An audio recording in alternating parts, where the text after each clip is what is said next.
So this video is going to be the shortest thing, no, the fastest thing I'm going to speed through because British Standard Time is not my friend. So let's go. Hi, my name is Martha. Welcome back to my booktube channel, and today I'm gonna be doing my first book haul.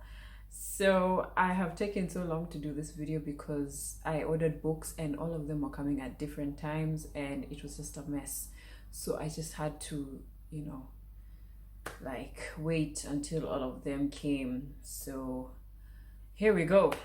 So the first book I've got is Night Music by Jen Thorne. I've been after this book for quite some time now, and I'm always putting it to the back burner of other things because spending money on books is a hard decision, not going to lie, and I was just always prioritizing other things, but I finally have it. And I wanted this book so much because it's about contemporary love and classical music, and those are two of my favorite things. Like when I see, one of my favorite books is If I Stay by Gail Forman, and this was just right up my alley, and it's about these two lovebirds, as you can see. So Ruby is the daughter of a well-respected musician, and she has kind of left music because she was a pianist. So she's kind of left music and doesn't want to be involved in it anymore. I think it was a case of an audition that didn't go her way. I think, yes, her audition went poorly, and the boy, he's a prodigy, so he's a composer, and he's like those famous prodigies that have a YouTube channel with so many viewers and stuff like that. So it's his father has discovered him, and he kind of doesn't want to, he likes her, I think, but doesn't want to be in a relationship with her because he feels like he's a black guy, and it wouldn't look good for him if he's trying to get with his mentor's daughter, in his eyes anyway. So I'm excited to read this, and yeah, I've read the first 2 chapters and I'm already liking the chemistry between the 2 characters. The next one is Postscript by Cecilia Ahan, and Cecilia Ahan is one of my favorite authors. I will buy anything immediately I see. I don't even need to read the blurb or anything. If I see a Cecilia Ahan, I will pick it up. Even if I don't like the book, I will still read it and, give it my fair review. So this is a sequel to P.S. I Love You, and it's about Holly. She's back, and I think it's been years since her husband died, and she's kind of moved on. But some people, I think, are still obsessed with the letters that her husband left for her, and so they've started a club. So they're trying kind of to bring her into the club and kind of make her their leader and kind of help them with also their problems, and she kind of doesn't want to be in that space anymore, or she's trying to find a way to move on, or trying to deal with how to love someone forever, or the idea of that kind of thing.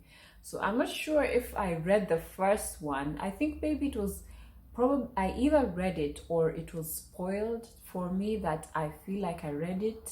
So I think I will revisit the first one, and then I will see I'll revisit the first one and then I'll read this again. So I kind of like rereading the first. Next one on my list is Gods of Jade and Shadow by Silva Moreno Garcia.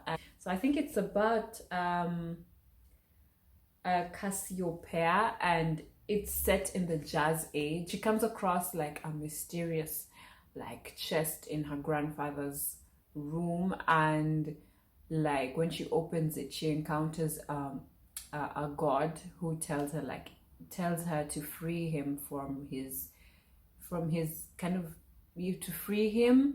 When she frees him, he will make every of her dreams come true.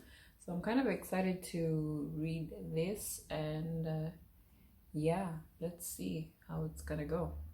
Now we're in The Queen of the Conquered by Calendar, sorry. It's a kind of a Caribbean inspired tale, and it's about Sigourney Rose, who is the survivor in her island when it was massacred by colonizers. So the king wants to choose a successor, I believe, and he's going to choose his successor from the noble families. So the main character wants revenge, and I just love this quote that says, "I want to prove to them that they were wrong to underestimate me. I want to see them burn for what they did to my family." And man, like when I just see, us fighting colonizers, I'm just excited. Like, I don't know, like something about this book just excited me. And just look at this vicious cover, like, come on. Okay, I shouldn't be talking about covers, but come on, like, I am sold. Let's go.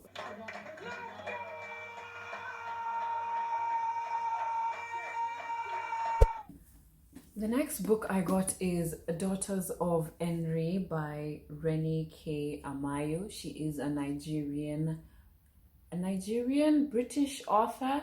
I honestly thought she was Kenyan because of Amayo, which is a Luo name. So I was kind of surprised. And also, like, there's a place called Akoko, which is also a Luo name. So I don't know, maybe there's some relation with the Igbos, I don't know, and Luos. But it's about oh, and look at this gorgeous cover. Like, oh my god, this is just what we need. Like, I don't know what people are telling authors about their covers, but I don't care. People like me are gonna buy because just please. Anyway, this is about these beautiful twins on the cover, and they have been born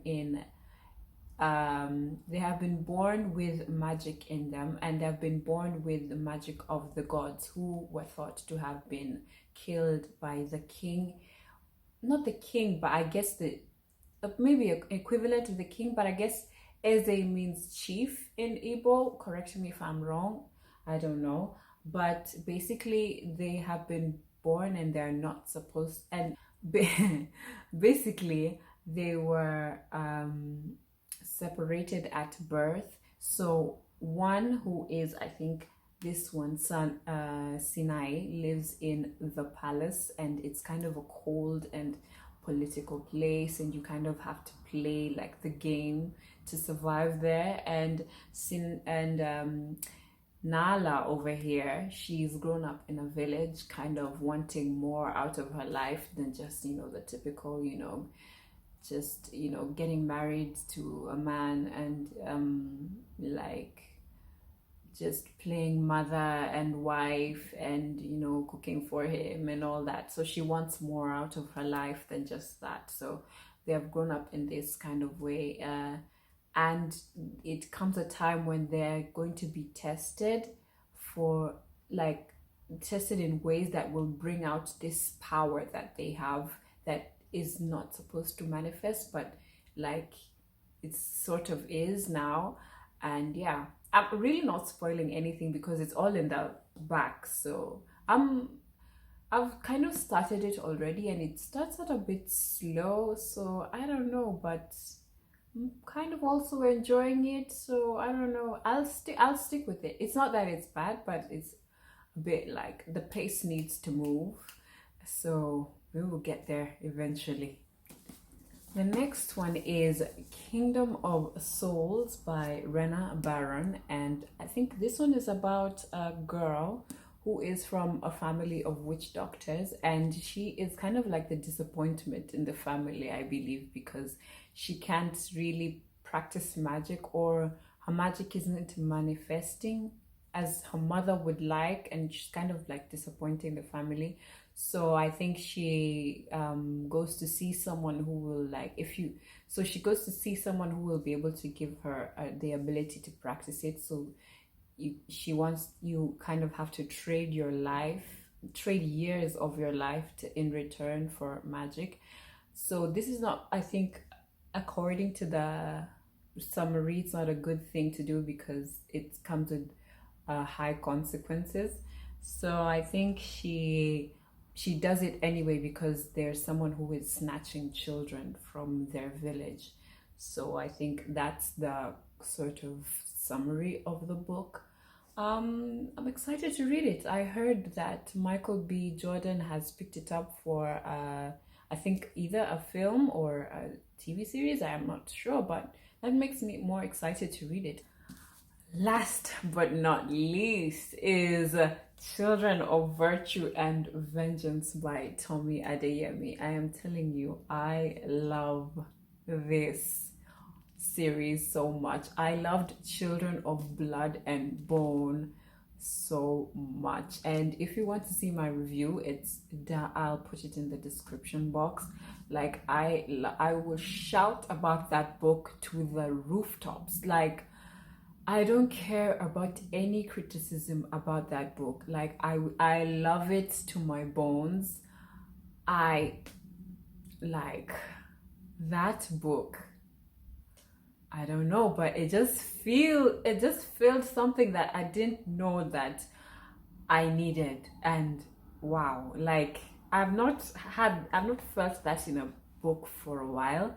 I think the last time I felt like that when I read Nicola Yoon's Everything and the Sun is Also a Star.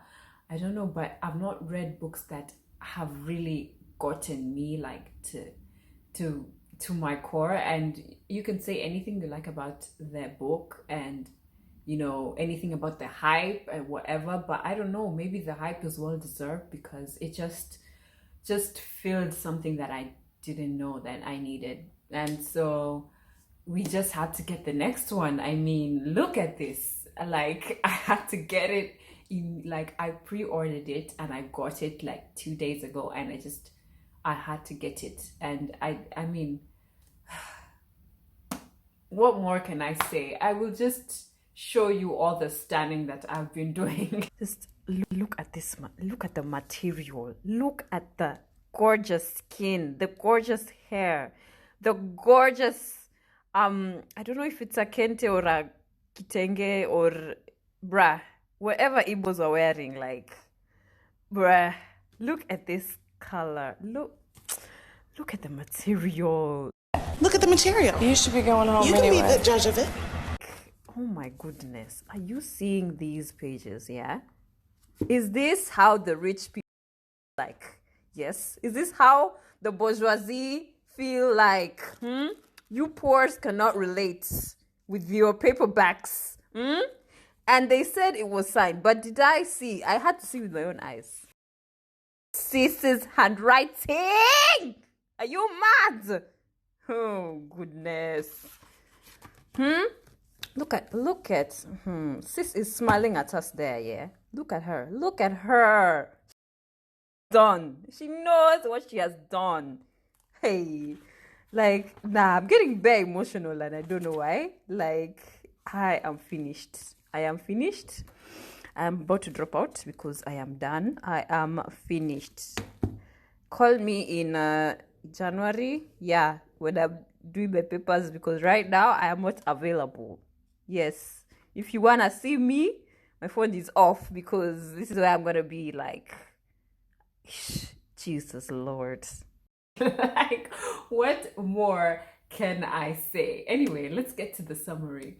If you've not read the first book, like, you can stop watching right now because I'm about to reveal some shit.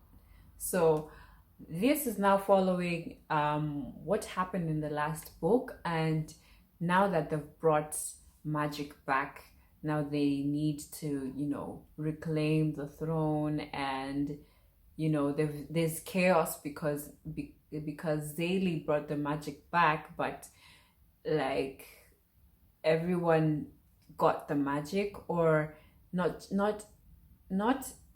everyone, but everyone, including the royalty or the nobility. So not just the people she wanted, like she wanted her plan was that the people who've been trodden upon, who they've been oppressed. She wanted the oppressed people to get the magic, but now the magic has spread to more than, you know, the oppressed. So it's like the nobility have it, and that's kind of a dangerous thing, because now there's going to be the battle is going to be equalized, and they still have a chance of, you know, being beaten. So it's kind of there's some uncertainty as to what will happen and what's the future of the Magi. We're kind of finding our heroes are feeling defeated, and they don't know what their next step is, because as we left them in the last book, they kind of like everything kind of went up in smoke and to shit, and you know, we don't know now what's going to happen. And yeah, I don't know, I feel like reading this book immediately to find out what happens, but at the same time, if I read it now, like it's going to stay with me and just going to leave me like in the dark, like looking at the credits rolling, and I'll just be there crying, and like I'll be left until Miss Adeyemi decides to write another book, which might be, you know, next year, but one. And yeah, so I don't know, I want to read it as soon as possible, but at the same time, I'm kind of just waiting to savor it. But at the same time, like I want to tell you what I thought about this book and stuff. So I don't know, in between my studies and reading these books and all that, we'll just see. So yeah, I'm so excited for all the African and, you know, all the African fantasy that's coming out, especially after Black Panther. Like it's good to see that all that stuff is just coming out and like being accepted, and I just want to see more of that being pushed. And like, yeah, that's why I'm just reviewing these books, because I just want you to see like the beauty in our stories, and also I'm loving also like not just African stories but Caribbean stories. Like, so thank you for watching, and I will see you in my next video. Bye.